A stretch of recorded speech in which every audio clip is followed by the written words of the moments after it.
mooy financier formation professionnelle le contenu local mooy saytu que ne nañu remplacer expatriés yi par ay sénégalais ñu signé benn convention ne dañuy former 15 000 techniciens sur les 4 ans à venir donc rien que année bii rek dinañ ci former 1000.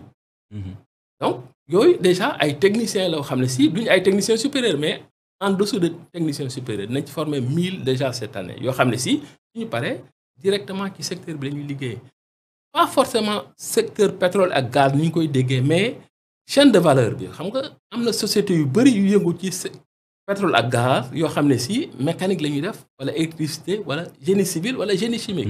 Donc toutes ces sociétés là dañuy soxla ces techniciens là donc on va en former 1000 cette année. Donc déjà dana tax ba Sénégalais yi xam ne bon institut bi kat seen moomeel la. mën nañ faa dugg. dem nañ ba damaa dem signer benn convention comme je suis du département de Mbacké gis naa ne département de Mbacké bëri na ñu xarañ ñoo xam si jàng nañ mais bëri na aussi ay ñoo xam si daara lañ jàng bu ñu wàccee alxuraan dem jàng ci yenn écoles yi ba pare du ñu am métier ñooñu aussi wut nañ ay certificats yoo xam si mën lañ leen a former ci yenn métiers yi xam nga soudure ak yenn kii yu ndaw yi soxlawuloo des fois bac sax pour def ko. Il faut que nga am métier bi rek ak un certificat nga mën a liggéey ci loolu. loolu aussi lu bees la lu ma indi donc métier yu ndaw yi nga xam ne si vraiment c'est informel la woon dañ koy jëm a formaliser jox xale yi ay certificats yoo xam si war nañoo mën a dugg ci secteur bi parce que secteur bi tamit même ressources yi bu ñu ko moomee secteur bi dañ ko war a moom bu ñu moomee ressources yi te moomuñu secteur bi defe naa duñ jariñ dara voilà.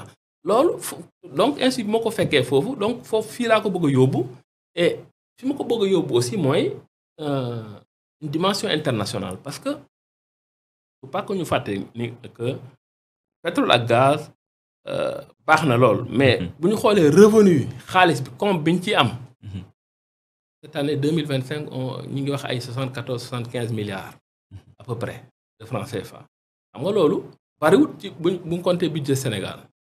Donc ñun nan lañ ci mën a gagner ci pétrole bi mooy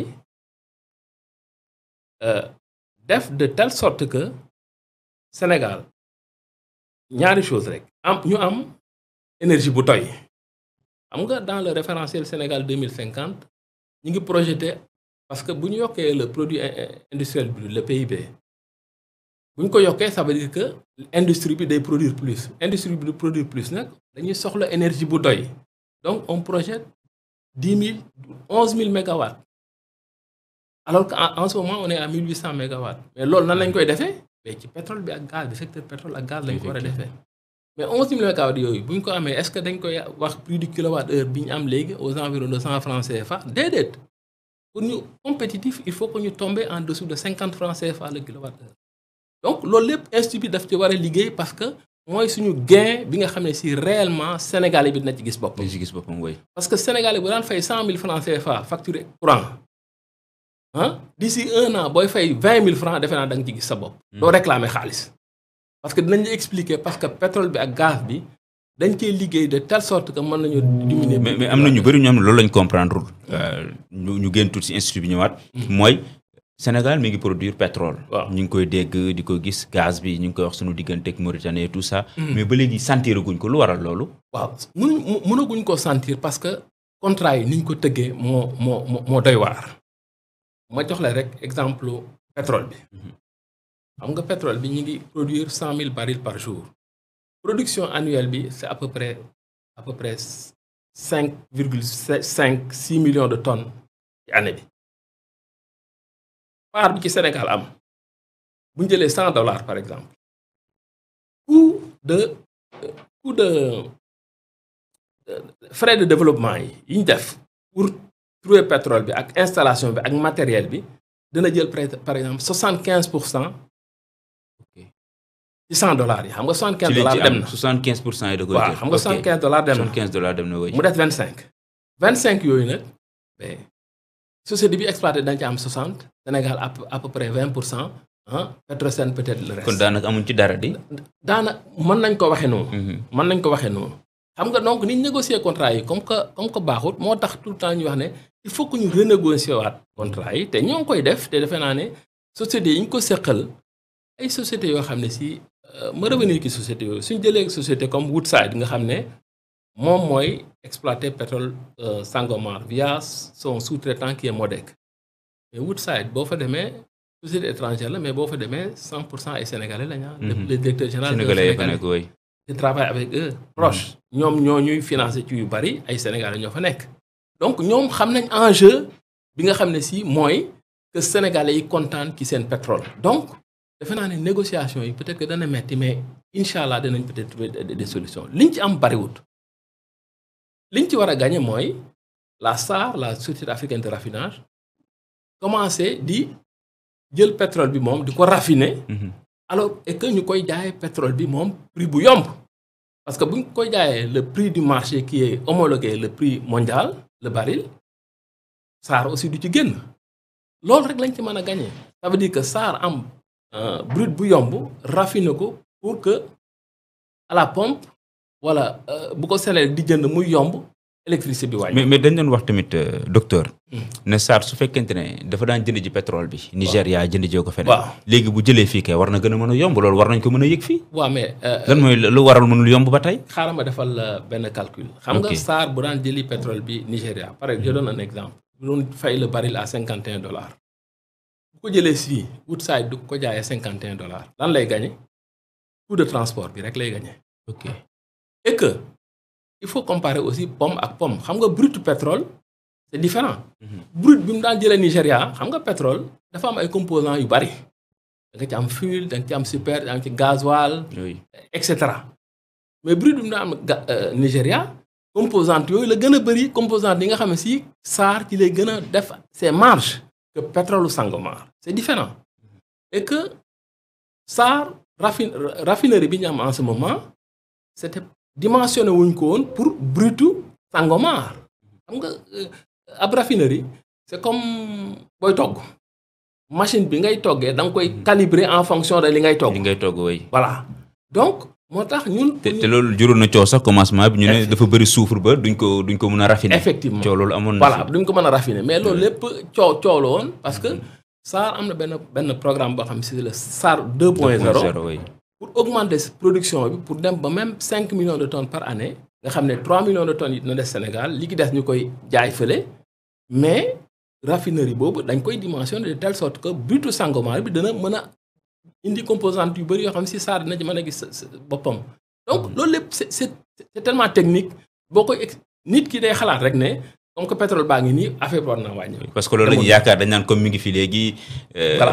voilà demewut noonu. war na mën a yomb si ñun. non ndekete ko ñun moomaguñ ko nañ ko waroon moomee. non foog ñu négocier waat contrat yi. voilà foog ñu négocier waat contrat yi mais pour wër ndomba contrat yi nag mooy ñun li ñu def à l'INPG secteur bi nga xam ne la chaîne de valeur. en toute la chaîne de valeur ay Sénégalais nekk.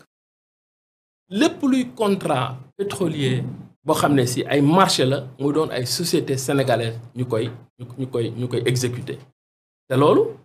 contenu local mi ngi def liggéey bu mag. parce que contenu local dafa créer benn plateforme boo xam ne si société sénégalaise yi dañ fay enregistré wu moyennant une licence à l'année bu ñu fa enregistré wu marché yi nekk secteur pétrole gaz bi yëpp foofu lay jaar c'est obligatoire. c'est la loi c'est obligatoire. même les GTA gaz bi foofu lay jaar mais bu jaaree foofu société yooyu xam nga société sénégalaise yi en général amuñu yenn doole yi amuñu expertise bi amuñu technique bi.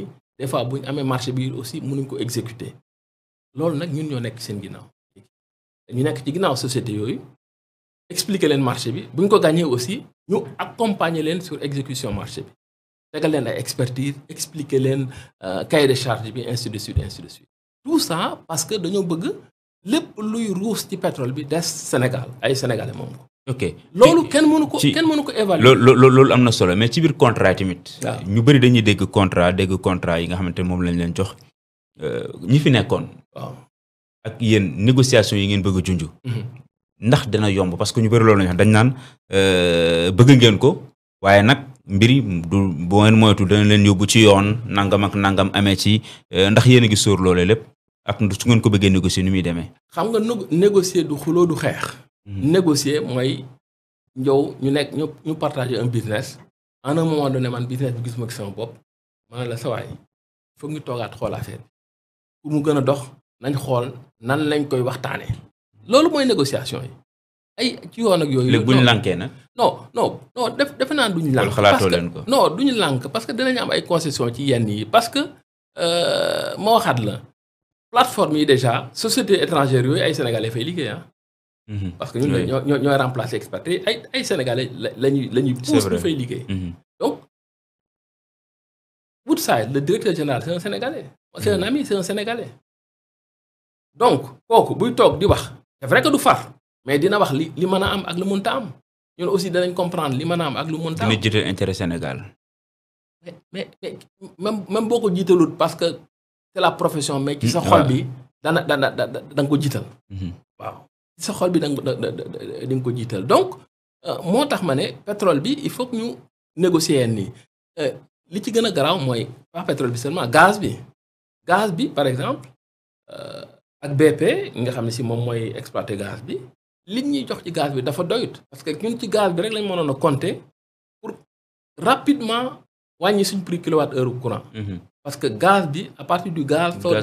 waaw avec le gaz to power courant bu doy bu ñu ko amee à partir du gaz dafay gën a moins cher. parce que boo jëlee le prix du kilowatt heure en général 70% mi ngi mooy coût ressources naturelles yi. donc loolu boo ko wàññee presque de 30% parce que gaz bi moo gën a moins cher. automatiquement le prix du kilowatt heure day baissé. mais liñ ñu jox ci gaz mais mënul sax fournir benn centrale 500 mégawatts donc c'est à peine benn centrale 250 mégawatts la mën a jox. loolu lu ciy pexe. lu ci pexe mooy renégocier pour que BP mën ñoo jox gaz bu doy. gaz bu doy boobu nag ñun. ñu mën cee def suñu ay gazoduc gazoduc yooyu bu gaz bi doyee dina tax suñu prix kilowatt heure wàññeeku dana tax aussi toutes les sociétés yi nga xam si dañ daan utiliser fuel comme les cimenteries.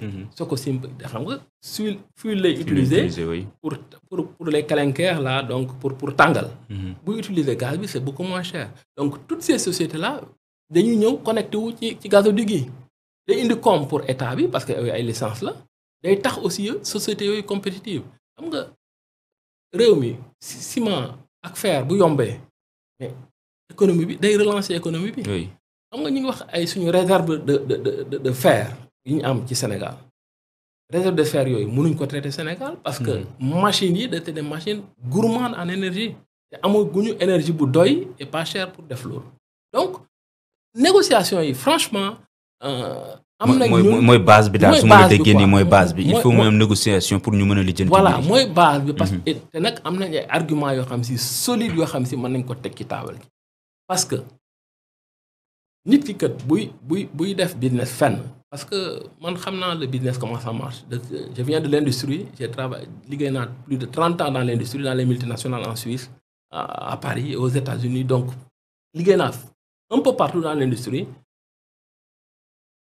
Un homme d'affaires un industriel lan moo ko arrangé nekk ci réew moo xam ne si dafa dal de deux économie mi ngi dox aussi ci réew moom te ñun pour suñu économie dox pour ñu industrialiser réew mi rek lañ ko mën a def parce que tant que industrialiser woo réew mi mënoo créer de l'emploi réew mu am ay 20-30% de taux de chômage defe naa ne bombe la sax en un moment. effectivement voilà da nga dem ba nit ñi di mer di yëngu doo xam lan moo tax mais toog bañ a def dara wala amuñu ay ressources nécessaires pour faj seeni problème mais donc ki def un business dans un pays mais dafa war a xool facteurs yooyu yëpp pays yi produire pétrole ak gaz fii mais secteur compagnie produire pétrole ak gaz xam nañ ne réew mi économie dafa war a dox économie doxul tamit ñoom ils en souffrent.